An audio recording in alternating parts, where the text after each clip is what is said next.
Primeiramente, boa noite a todos. É uma felicidade, uma honra o convite de estar aqui com vocês, participando da leitura e do estudo do Evangelho que precede ao passe. É a primeira vez que eu venho aqui a essa casa e eu estou muito feliz. Eu queria saber se tem alguém que está vindo aqui pela primeira ou pela segunda vez, assim como eu. Você pode levantar a mão. Perfeito. Ótimo. E se tem alguém que ainda está começando no Espiritismo, porque às vezes vocês estão vindo pela primeira vez, mas já foram em outras casas, já estudaram o Espiritismo. Tem alguém aqui que está começando no Espiritismo, que está vindo pelas primeiras vezes? Então tá bom. Isso significa que todos vocês já são espíritas, certo? E o que é ser espírita? Alguém pode me ajudar?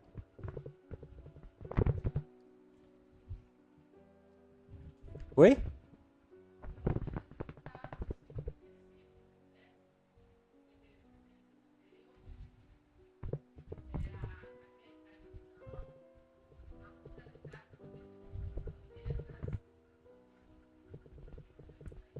É uma resposta bastante completa e que ajuda bastante.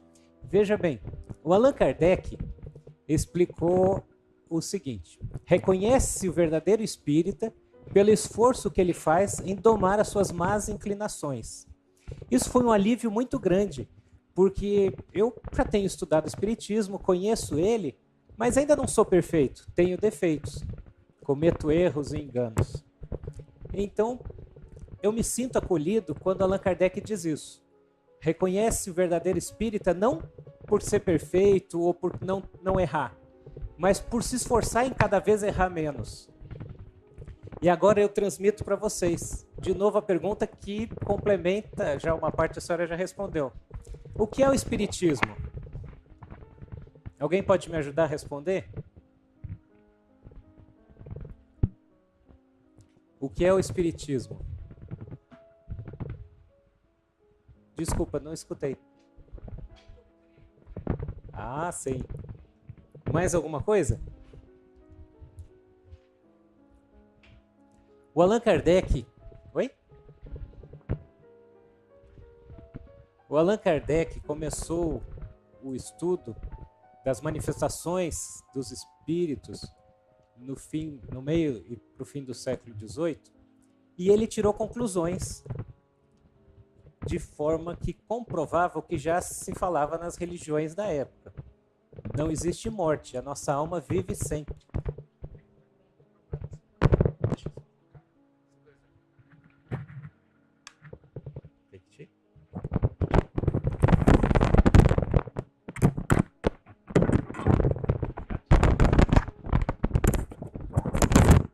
Estão me ouvindo? Então, o Allan Kardec começou a estudar as manifestações dos espíritos e ele conseguiu comprovar por uma metodologia científica de que não existe morte. A alma é criada simples e ignorante e vive para sempre. Ela passa alguns períodos num corpo de carne, alguns períodos fora desse corpo de carne, que ele usou o termo erraticidade. E isso é um contínuo, em que a gente vai aprendendo continuamente até que se liberte de todos os seus defeitos, os nossos defeitos. Olá.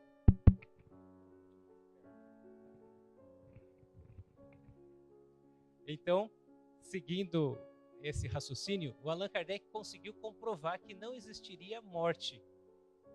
E a gente que está aqui, que é espírita, acredita então neste conceito. Somos espíritos, fomos criados simples e ignorantes e nunca mais vamos morrer. Tivemos um princípio, mas não teremos fim. Esse corpo que nós utilizamos agora vai perecer e nós vamos ter muitos outros de acordo com as nossas necessidades. O Espiritismo então trata deste conhecimento. Uma das definições mais fáceis e simples de se entender é essa tirada da introdução ao Espiritismo, com texto de Allan Kardec, que foi organizado com notas do Herculano Pires. O Espiritismo é uma ciência que trata da natureza, da origem, do destino dos espíritos e de suas relações com o mundo corporal. Por que eu estou trazendo esse conhecimento e essa informação? Por que eu estou discutindo esses princípios básicos que todos vocês já sabem? Primeiro, porque pode ter alguém que está vindo pelas primeiras vezes e não ter esse conceito bem fixo.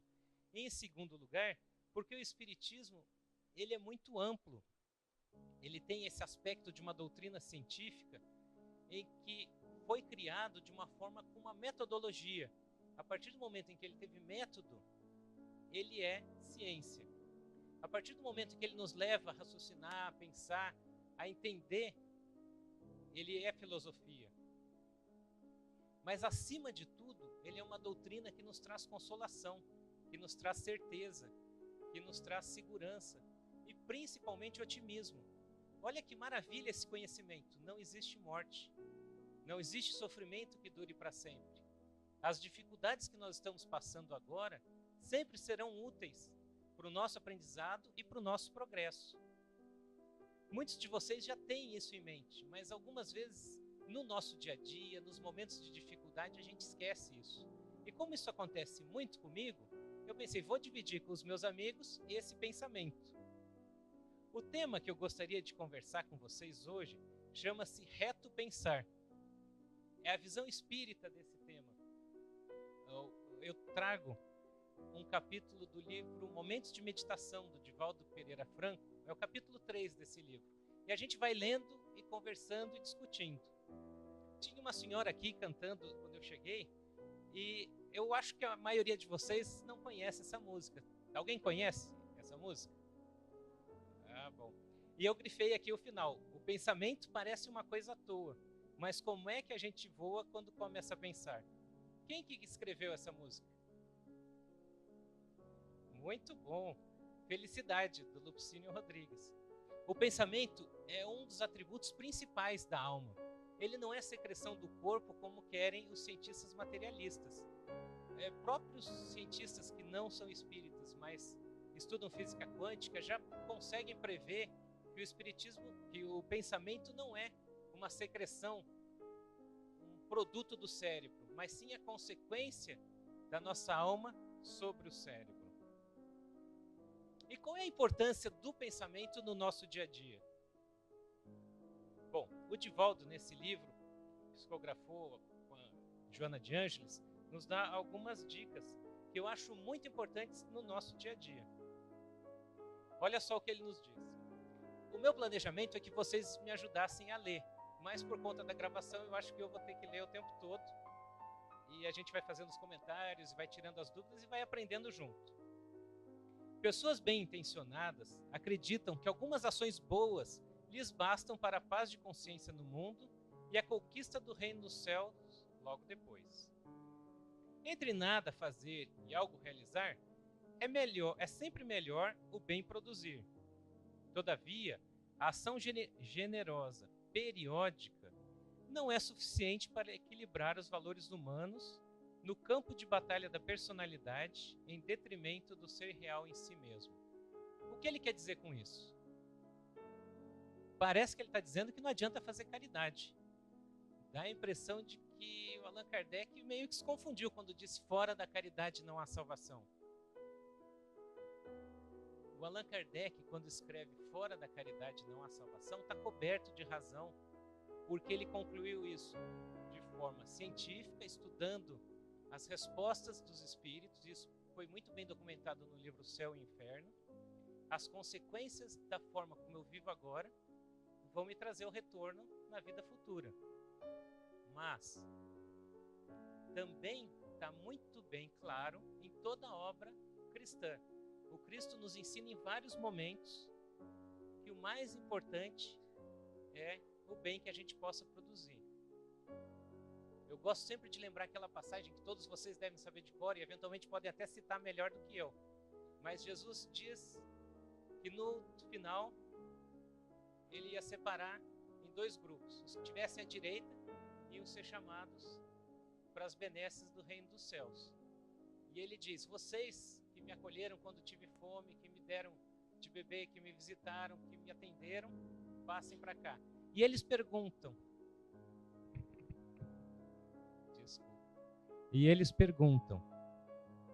oh meu Deus, E eles perguntam: Senhor, quando foi que nós te atendemos? Quando foi que nós fizemos todas essas coisas?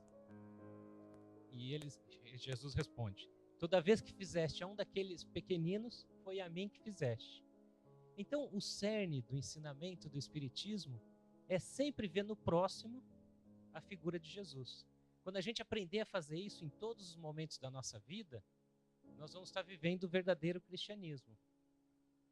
Mas, infelizmente, o meu pensamento não consegue fazer isso o tempo todo. Quando eu estou aqui no centro, é muito fácil.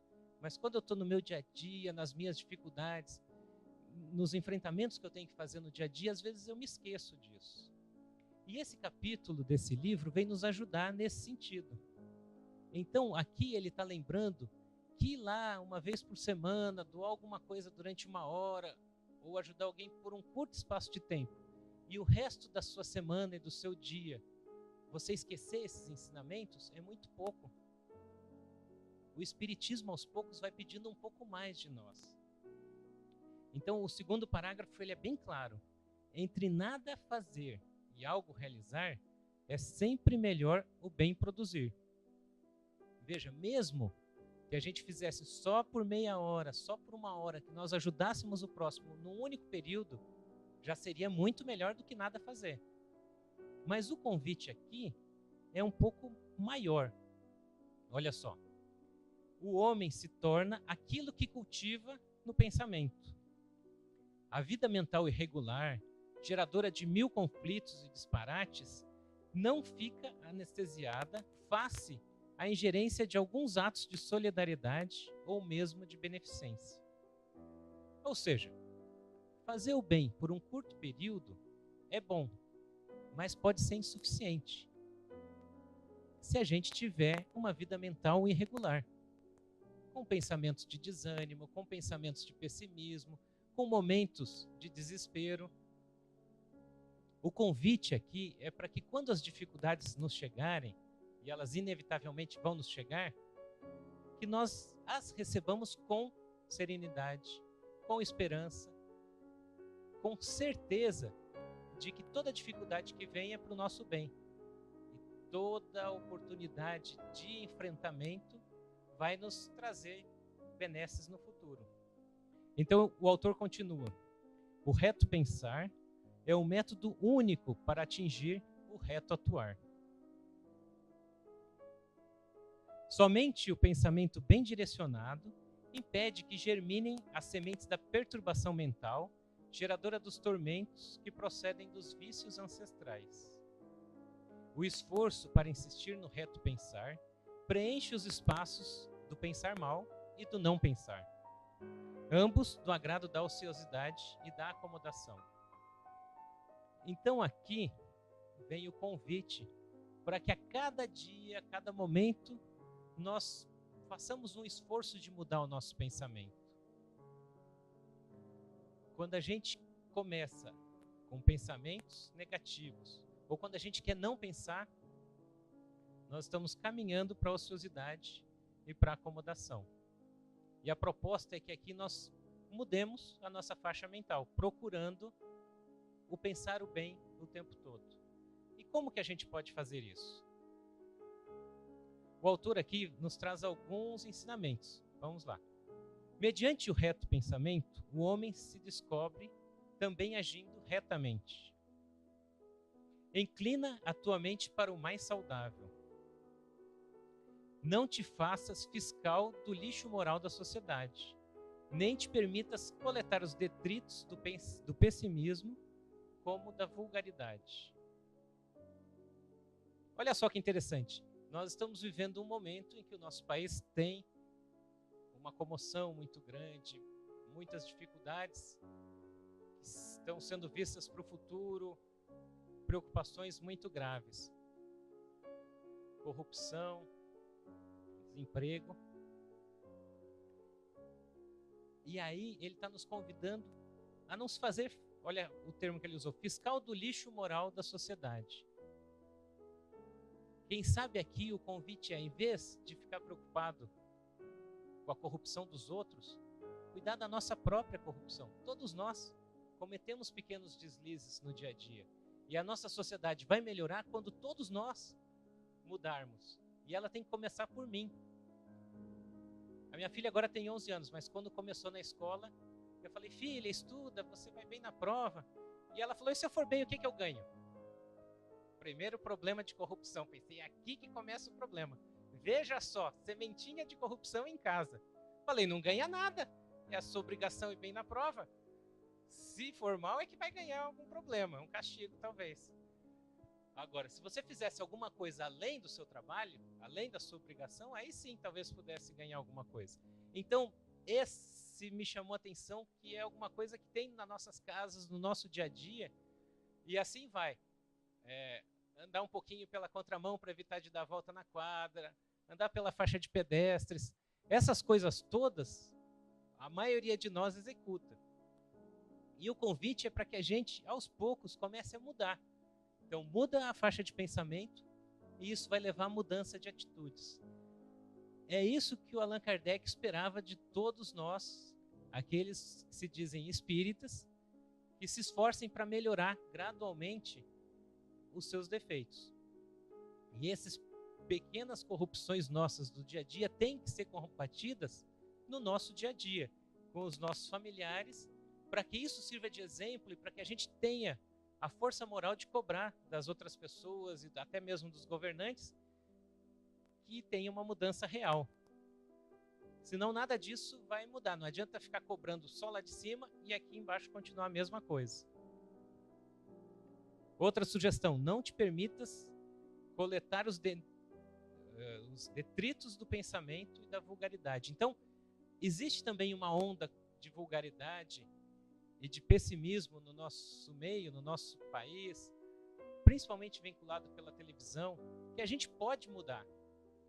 A gente pode mudar o canal, pode mudar a faixa de pensamento, evitando ser um assistente passivo, recebendo aquela energia negativa e acumulando. A gente pode transformar a nossa faixa de pensamentos escolhendo melhor o que a gente recebe. Outra sugestão no terceiro parágrafo aqui dessa projeção. De maneira nenhuma censures o teu próximo, especialmente quando ele se encontre ausente. Busca os valores positivos que existem nos outros e aprimora aqueles em ti existentes. É o mesmo ensinamento do Kardec. Aprimorar progressivamente o que tem de bom dentro de nós. E em vez de criticar o que a gente vê de errado nos colegas, se esforçar cada vez mais para melhorar o nosso ser. Quando os amigos, as pessoas próximas, as pessoas que trabalham com a gente cometem enganos, é importante lembrar que também nós cometemos enganos. E quando possível, evitar de comentar em público, e se tiver que falar para a pessoa em particular. Olha, você se enganou, vamos ver esse aspecto. Será que não dá para fazer diferente? Continuando. Sê equinânime no teu fórum íntimo e nas tuas expressões exteriores. Olha que maravilha. Esse aqui serve para mim e para todos nós, eu acho. Fala menos e reflexiona mais em torno do amor. Existe uma tendência na sociedade das pessoas terem a necessidade de falar sem pensarem no que está falando, sem se preocuparem com o conteúdo.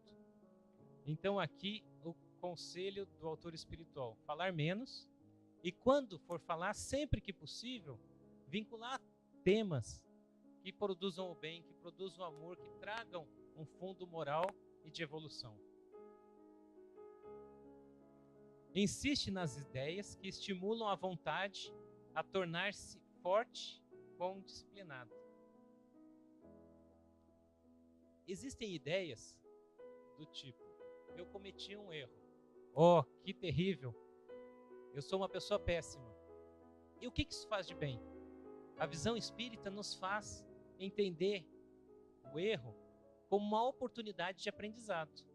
Cometi um erro. É natural. Eu não fui criado perfeito. Eu fui criado simples e ignorante. Eu vou errar tantas vezes quanto forem necessárias para aprender. Não devemos acumular dentro do nosso pensamento a culpa tóxica que nos deixa para baixo. Devemos entender o erro como uma oportunidade de aprendizado e de progresso. Então, esse entendimento pode estimular a nossa vontade a tornar-se forte no desejo e na prática do bem. Segue o autor nos ensinando. Planeja a ascensão e pensa sobre ela, raciocinando a respeito da perda de tempo com as ilusões e futilidades. Para cada um de nós isso tem um significado próprio, mas identificar o que são ilusões e futilidades e o que é importante verdadeiramente, colocar as nossas aspirações em valores verdadeiros como família, progresso da sociedade, trabalho edificante, é sempre a melhor opção. Supera o temor de qualquer natureza com a confiança de que nenhum mal de fora poderá fazer-te mal se estiveres bem interiormente.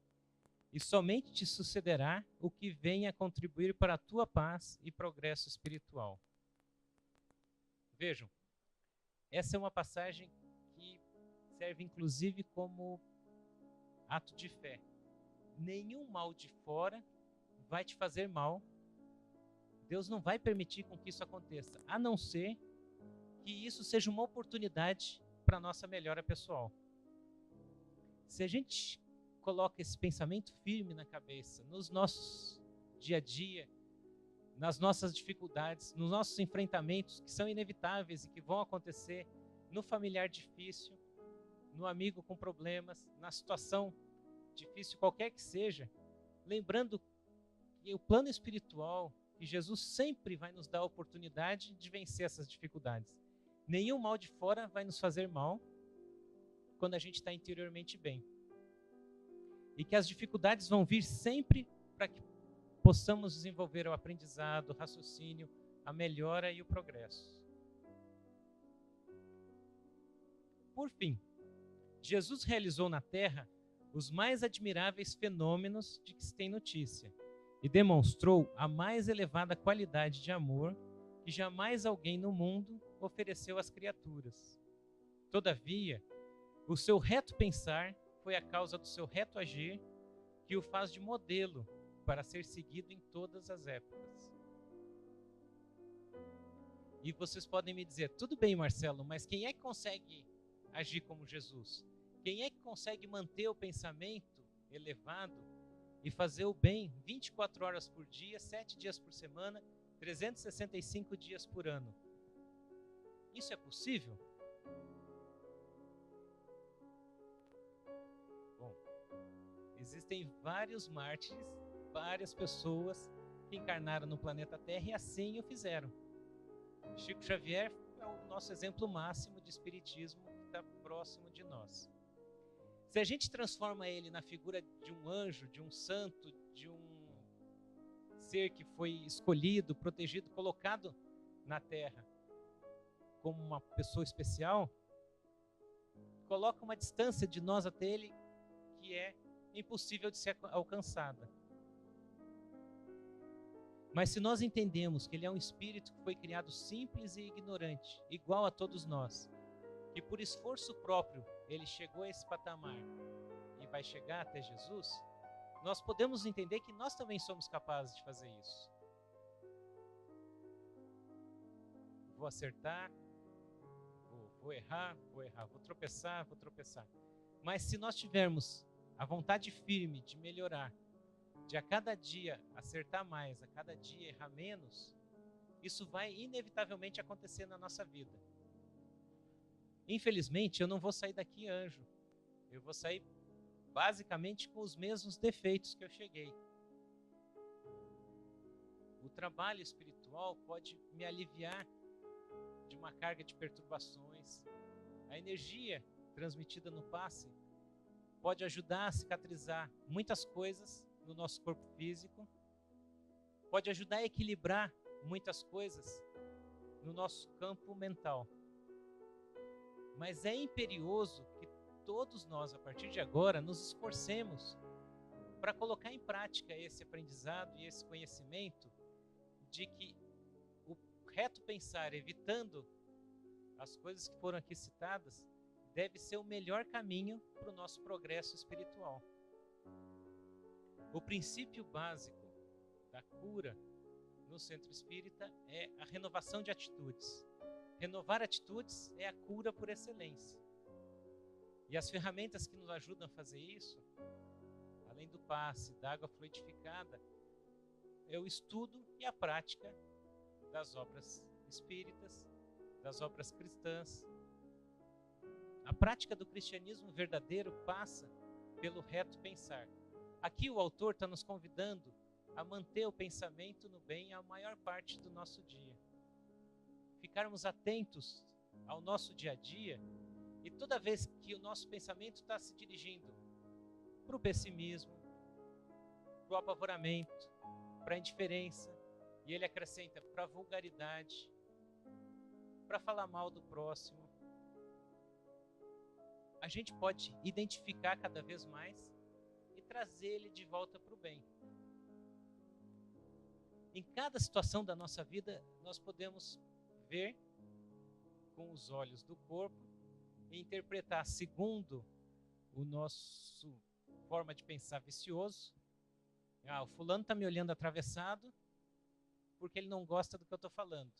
O Beltrano é isso porque não foi com a minha cara. Mas eu posso pensar diferente. Será que eu estou fazendo alguma coisa? Será que eu posso melhorar? Será que eu posso ajudar? Será que ele está com algum problema e por isso ele está com uma cara emburrada? Então tem várias formas da gente interpretar uma situação que podem nos levar ao pensamento salutar. Eu trouxe aqui então para conversar com vocês algumas pequenas sugestões do nosso dia a dia baseado no que a Joana de Ângeles escreveu através de Divaldo Pereira Franco. A educação do pensamento parte eminentemente da nossa percepção, de nós nos observarmos e de praticar o bem.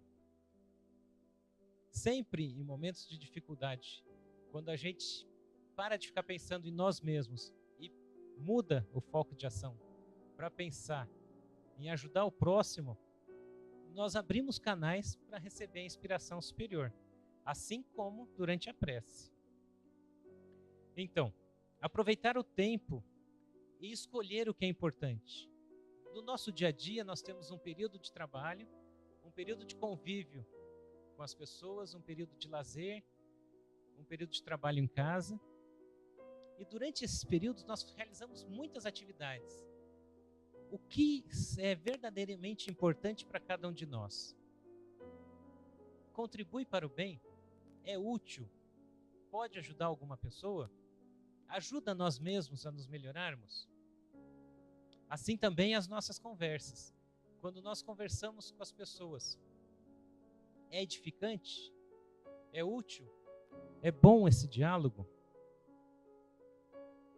E o alimento espiritual, a prece.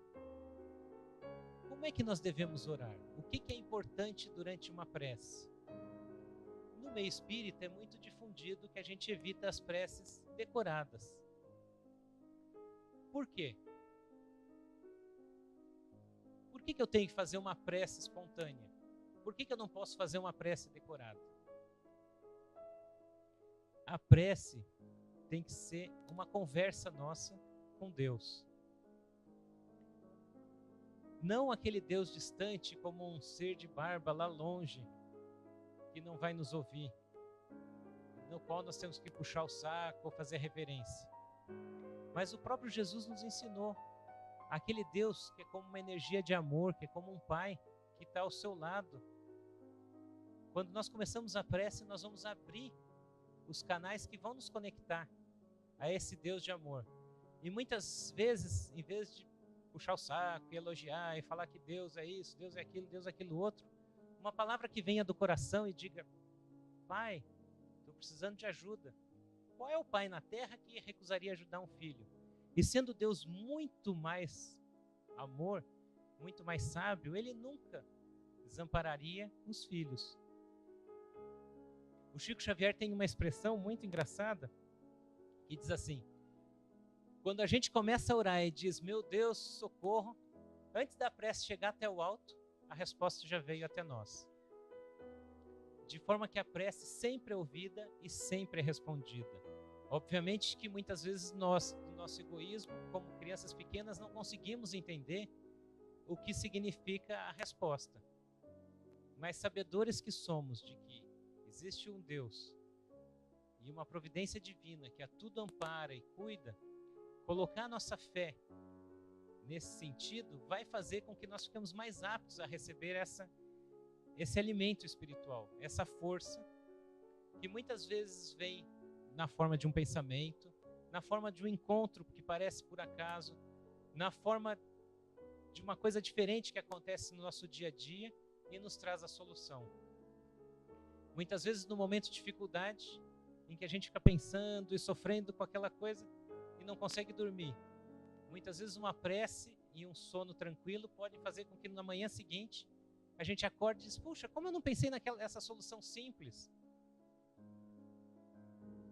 O pensamento sereno e tranquilo, sempre que possível direcionado para o bem, facilita com que a gente faça essa comunicação com Deus. Pensar em Deus como um ser de amor e de bondade, que nunca vai nos desamparar, ainda que a gente não tenha capacidade de entender as respostas dele, faz parte do entendimento verdadeiro do Espiritismo. Continuando em sugestões para que a gente possa melhorar o nosso pensamento, seria mudar pequenas rotinas do nosso dia a dia. Eu coloquei aqui ajudar o próximo. Mas como, Marcelo? Lá no início dizia que fazer a caridade eventual não adianta. Veja, não disse que não adianta. Disse que não pode ficar só nisso.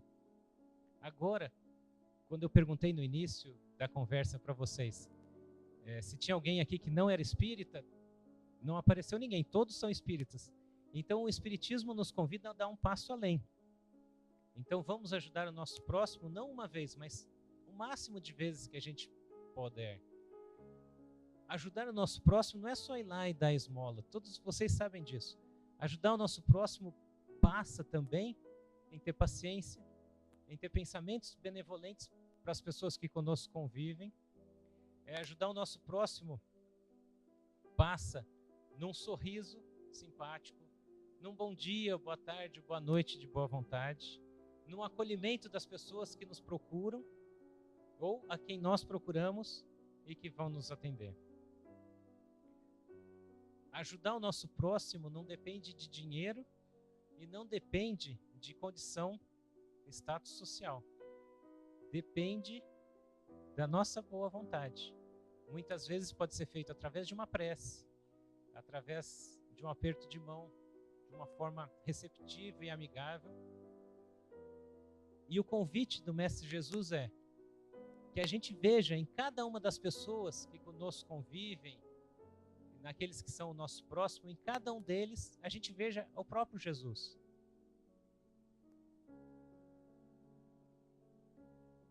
Em continuidade, desembolse o seu sentimento, misericórdia. Aqui é a continuação desse pensamento. Perdoar as pessoas que nos ofendem de forma irrestrita. Muitas vezes o perdão é uma das coisas mais difíceis que nós temos que nos deparar. E muitas pessoas dizem assim, o perdão é esquecimento. Eu vou esquecer e acabou. Não, não é bem assim. Esquecer pode fazer um movimento psicológico de deixar o sofrimento escondido lá dentro do nosso ser inconsciente e que vem nos prejudicar depois. O perdão é uma situação muito mais complexa, que algumas vezes pode ser fugaz, rápida, e algumas vezes pode levar anos e até mesmo existências. O primeiro passo do perdão é o não reagir. A gente recebe aquele movimento que poderia que nos parece uma ofensa e a gente não revida. Esse é o primeiro movimento no caminho do perdão. O segundo movimento é tentar mudar o pensamento. Em vez de dizer ele me ofendeu, é pensar, será que ele fez isso de propósito? Será que ele não se enganou? Será que não houve algum engano? Então, em vez de nos colocarmos na posição de vítima, nós nos colocamos na posição de um transuente que viu o problema acontecer. Quando existem grandes problemas, é muito mais difícil, mas se a gente parte primeiro para não reagir, não violência. Segundo, nos colocarmos não na figura da vítima, mas na figura da pessoa que está vendo o ato de fora acontecer. E em terceiro lugar, nos colocarmos no lugar da pessoa ofensora. Normalmente, quando ela faz um ato que ofende, ela não faz isso por liberdade espontânea e desejando ofender. Na maioria das vezes, ela cometeu um erro, um engano. E a gente pode exemplificar com uma situação muito simples. Você está dirigindo no trânsito e vem alguém e te fecha e passa correndo. Você fala, pô, como é que ele faz isso? Me fechou no trânsito, podia ter batido, que coisa horrível. Mas aí você vai seguindo a pessoa e num farol que ele para, você para do lado e fala, por que você fez isso comigo? Ah, meu filho está doente, eu estou correndo até o hospital. Pronto. Acabou a raiva, se bobear você até ajuda a pessoa a ir até o hospital. Na grande maioria das vezes, a ofensa pode ser reduzida assim. E a misericórdia pode ser trabalhada nesse sentido. Pequenas coisas podem ser perdoadas imediatamente, grandes problemas levam anos e eventualmente séculos. Mas o nosso primeiro passo tem que ser dado. O monoideísmo é um dos grandes problemas que todos os seres humanos estão sujeitos. Então acontece um problema e a gente fica pensando no mesmo problema o tempo inteiro.